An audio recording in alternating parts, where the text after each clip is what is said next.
Good morning, સ્વાગત છે આપ સૌનું એક નવી સવાર સાથે એક નવા વ્લોગમાં, એક નવા વિડીયોમાં. અને we are from home right now, કેમ કે હજી કાલે જ યુએસથી હું ને મેડમ બે આવી ગયા છીએ પાછા. એટલે ઘર શાંતિ માટેનું સૌથી મોટું પ્રતીક જે કહી શકાય એ છે ઘર. અને એને સારી ભાષામાં શું કહેવાય? સ્વર્ગ. બરાબર ને? મને શ્વાસ અહીંયા અટકી ગયો, આમ નીચે નથી ઉતરતો એવું થાય છે. એ તો હમણાં ત્યાં ઠંડી હવા બહુ હોય ને, તને ઓલી અસ્થમાની તકલીફ રહે. ઠંડી હવામાંથી આવ્યા હોય એટલે એ શ્વાસની થોડીક તકલીફો રહે. એટલે જ મેં કીધું આમ કેમ મને મૂંઝારો થવા માંડ્યો, કાંઈ શ્વાસ લેવાનો જ નહીં થોડી વાર તો કાંઈ. સારી બાબત કહેવાય. તે કેમ તૈયાર થઈ ગઈ? હવે યુએસથી આવ્યા પછી સ્કૂલે તો જવું પડશે ને. યસ, આપણે યુએસ શિફ્ટ તો નથી થઈ ગયા, ખાલી ફરવા માટે We are ગયા not હતા shifting. થોડાક દિવસો માટે. भाई साहब कुछ ज़्यादा नहीं हो गया ये? मतलब कुछ भी. અને હવે પછી મેડમના સ્કૂલ તો શરૂ જ હોય એટલે એટલા માટે રેડી. હું વિચારું, મેં કીધું કેમ આમ થયું એમ.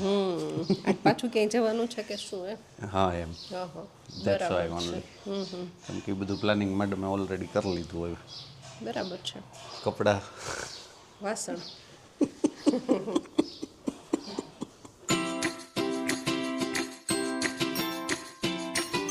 તને એમ થતું હશે ને કે હું ત્યાં રે બરાબર જ હતી એમ. હે, સ્વર્ગ ખાલી મને જ લાગ્યું, મેડમને ન લાગ્યું કે આ તો પાછું એનું ઈ શરૂ થયું વાસણ ને આમ તેમ બધે. પણ કાંઈ વાંધો નહીં, પાછા જાશું નહીં, એમાં કાંઈ એ બંધ તો નથી થઈ ગયું, કાંઈ શરૂ જ છે બધું. એટલે પાછા જાશું.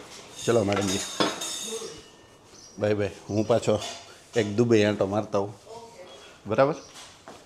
चलो मैडम जी जाएंगे स्कूल पे और हम जाएंगे थोड़ा काम निपटाने, क्योंकि वीकेंड गया है तो काम हो गया है इकट्ठा. तो साथ साथ में आपको भी ले चलते हैं जहाँ जहाँ जा सके वहाँ.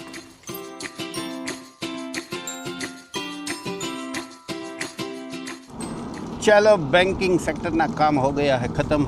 और मास्क आज हम पहनना भूल गए थे, तो पूरा का पूरा धूल मिट्टी वाला चेहरा हो गया है और नाक में भी इतनी धूल मिट्टी चढ़ गई है. અને અત્યારે આપણે છીએ ભૂવા રોડ ઉપર, ભૂવા. અને આગળ આપણે જઈએ છીએ, ઓલા બહેને પણ બહુ માર્કિંગ કર્યું, કન્ફ્યુઝન થઈ ગયું. મેં કીધું કે ઓળખીતા હશે કે શું એમ. બાજુમાં આવીને આમ જોયા કે એક કદાચ આમાં તમને દેખાણું હોય છે. અને અત્યારે હું આવી ગયો છું ભુવા રોડ ઉપર. भुआ रोड ऊपर એવું છે, बापू को फ़ोन किया था हमने, तो लेकिन वो थोड़ा काम में था, तो उसने बोला आप ही चले आओ हमारे रोड पे, हमारी वाड़ी पे. तो હવે હું જાઉં છું એની વાડી ઉપર. ત્યાંથી જઈશું આગળ એક જગ્યા પર. જેમ જેમ જતા જશું એમ જોતા જઈશું. આઇકોનિક રોડનું કામકાજ ચાલુ છે. જમીનમાં આપણી રોડ પહોળો બને છે, આગળ બધું સરસ મજાનું ચાલુ છે. બાપુની વાડીએ તો ઘઉં ભરાય છે, ઘઉંના ટ્રેક્ટર ઊભા છે અંદર, અને આ બાપુનો બાજરો. બાપુની ગાડી અહીંયા પડી છે, પણ બાપુ ક્યાંય દેખાતો નથી. બાપુ કિધર હે, ઢૂંઢો બાપુ કો ઢૂંઢો, બાપુ આए आगे उधर. ચાલો ચાલો, બાપુ કો ઢૂંઢते हैं. આમાં ભેગો લેતો નહીં ક્યાંક તો મને. बापू है इधर, देखो छाँव में खड़े हैं बापू. बोलो बापू. बापू क्या कर रहे हो आप? ધ્યાન રાખી જીબી વાળા. જીબીનું ધ્યાન આપણે રાખવાનું છે. કોન્ટ્રાક્ટમાં આપણે કરી ઓલો લીમડો કાપતા હતા ને, હા. ધ્યાન રાખવું. લીમડો સરખો કપાવવો જોઈએ, આમ તેમ પરસોત્તમભાઈ કઈ. દાસ છે હો. હે, હા. એ તે દિવસે રાત્રે ભાવાની વાડીએ ભેગા થયા હતા ઈ જ હા, ને? ઈ જ છે. હા એમ તો બરાબર. ઓળખી ગયા. એમ આમ નજર થોડીક આમ ચહેરો જાણીતો થઈ જાય ને, ઘડીક વાર આપણે વાતું ભુવા ચીતું રોડના કરીએ. મોટા મોટા ખેડૂત. મોટા, સૌથી મોટા ખેડૂત છે. ક્યાંય ના ના, એમાં હોય તો એમાં કઈ વાંધો નથી ને, પણ ખોટી વાત ન હોય, ના પાડે. આ છે ને આમ રે દેશી માણસ એ નહીં. કોઈને ખ્યાલ ન આવવા દે. ગ્રાઉન્ડ તો અર્થવાળા માણસ છે એમ ને, કે મારી પાસે હું છે એ લોકોને હું કામ જાણવાની જરૂર જ હોય. આમ જોવો એનું તમે. હા એલા, પછી આમ જોવો તો 100 વીઘાને વંડો મારેલો આખી દીવાલ. આમ દૂર દૂર સુધી દેખાય એ બધું. આમ જાવ તો ન્યા વંડા મારેલા જ્યાં રોડે જાવ ન્યા બધી એકે રોડ બાકી અરે નથી. બાકી જ નહીં આની પાસે તાણ નહીં દીધા આ ખાલી મારી ગોડે કલર માર્યા વગરના વાળ આટા મારે ને હે દસભાઈ એવું સાણ છે? વાળા બૂટ પહેરે પછી રખડ્યા કરે એટલે કોઈ હું કાંઈ આડાવડું કે આમાં આગળ ઘરી ગયું કે પોદો તો એ તમારે આઇકોનિક રોડનું કામ શરૂ છે એમ ને બાબુ? હા આઇકોનિક બનાવવાનું આવું આપો ને મારે શૂટિંગ કામ તમારે એનું શૂટિંગ ઉતારવું?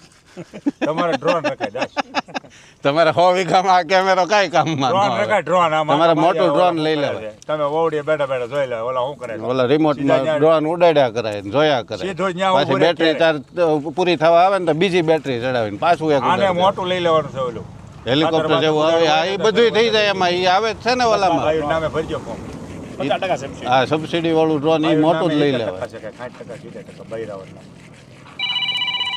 બોલો ફોન આવી ગયો. કાગ માખે એ જે વાયર ઉપર જ જાય નો શું વાંધો આવે. કાવલાને ઝૂંપડા ઉપર ગયો કાગ વચ્ચે તાર જ આવ્યા જો એ ગયું એની જ માથે આવ્યું જો કીધું તું ને એની જ માથે આવશે. કામ કરી એ તો નાની નાની ડાળીઓ કાપે છે એટલે એનો વાંધો નથી બહુ. એ ઉપર ગાય ખાઈ ગઈ મોકો કાપી હે.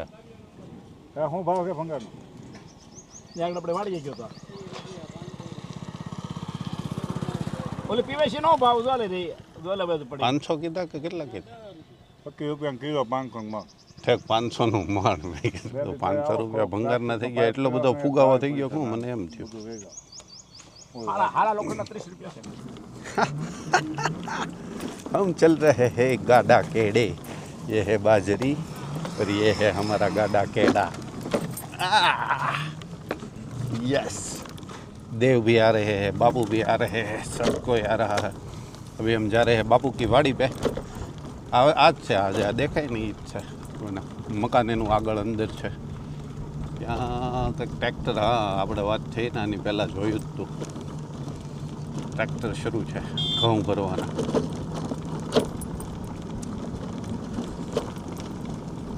હરિભાઈ ના લાગે હરિભાઈ યસ.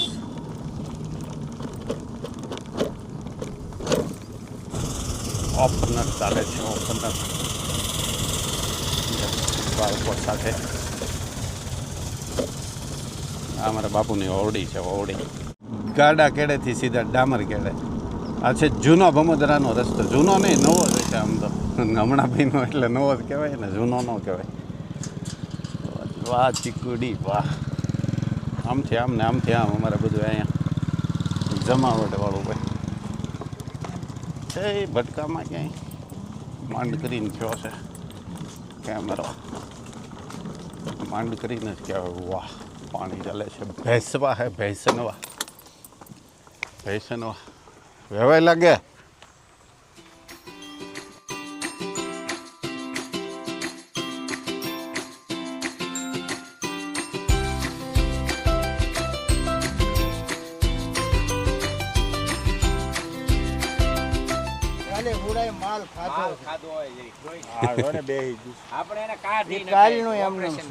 ઓપરેશન કરી નાખવાનું બાપુ. આવેલું તો હુતા હુતા કહેતો તો બાપુ એ આ કે હુતા હુતા પપૈયું ખવાય એવું છે એ કે એ તો પસ્તી મારી દે. તારે કાસું લઈ જાવ પાકલ પાકલે હોય તો હાલે. આ તો કાસું હોય તો એક દી પસ્તીમાં રાખી દે એટલે પાકી જાય. તું ઓલો સંભારો કરીને કાંઈ ખાવ હોય ને તારે એ ને એ તો કાસાનું હોય. આ તો મેડમ ખાય ને બાપુ.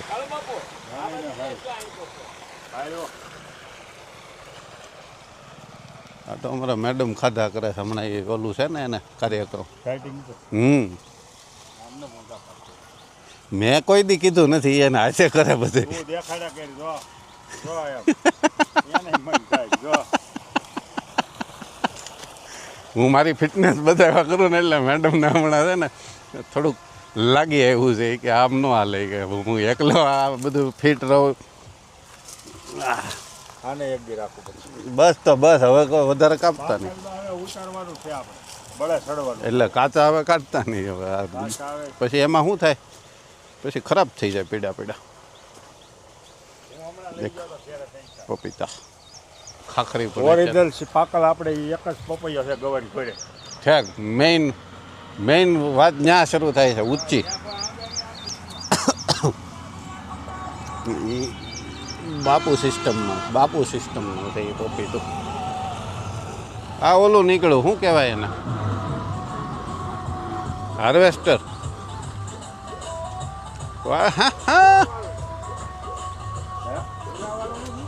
પંજાબથી શેકથી અહીંયા આવતા હશે ને બાપુ આ લોકો? પંજાબી ગીત વાગે છે બાબુ. સીધો પોક પડી જાય એવું છે.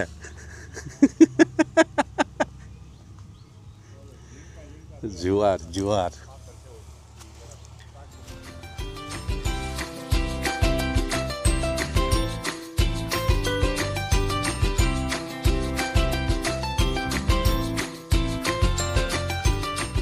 અહીંયા છે ને રાઈટ સાઈડમાં અમારી ફેમસ નાવલી નદી હોય, જો દેખાય છે? હોય નહીં, છે જ તે. અહીંથી ચાલે. ટૂંકમાં જે નાવલી અમારે ચોક જે કહેવાય ને, એમાં ચોમાસામાં જે પાણી આવે ને એ પાણી અહીંથી આગળ જાય, જે જાતું શત્રુજી ડેમમાં ભળાય. આ પાછળના રસ્તેથી જ હવે ઘરે જઈએ છીએ. પપીતાનો કાર્યક્રમ પૂરો થઈ ગયો. સ્ટોરેજમાં મૂકી દીધા છે. 2 પાકેલા છે, એ મેડમજી સાંજે ખાઈ લેશે. બાકીના 2 ત્યાં પાકી જશે. પેપરમાં વીંટી દઈએ ને એટલે પાકતા થાય. અને આજના બધા સંપૂર્ણ પ્રકારના કામ પૂરા થઈ ગયા. બપોરે થઈ ગઈ એમ, સાથે સાથે સવારથી નીકળ્યા એમ. હવે दोपहर को एक रेसिपी अपलोड करनी है. હમણાં બ્રેકફાસ્ટ સિરીઝ ચાલે છે આપણે કુકિંગ ચેનલમાં, અને મજા આવે છે. વ્યુઅરશિપ પણ સારી મળે છે, એટલે મોજ ચડ્યા કરે છે. એટલે વાટી દાળ ખમણ ઓલરેડી તમે જોઈ લીધા. હવે એની પછીની આજે અપલોડ થશે ને આજે જ પબ્લિક થઈ જશે. આ વિડીયો આવશે એ પહેલાં તો પબ્લિક થઈ ગઈ હશે, કે આજે છે મંડે, અને મંડેના દિવસે હવે પહેલાં હું સેટરડે મૂકતો હતો. પછી મને આમને એવું કાંઈ હોય નહીં, પણ મને એવું લાગ્યું કે હવે ઘણા ટાઈમથી શનિવારે મૂકીએ છીએ, હવે સોમવારે મૂકવાનું શરૂ કરીએ. બસ એટલું જ ખાલી, એમાં બીજા તથ્યો બીજા એકેય નથી. ચલો આ ગયા હે ગાँव.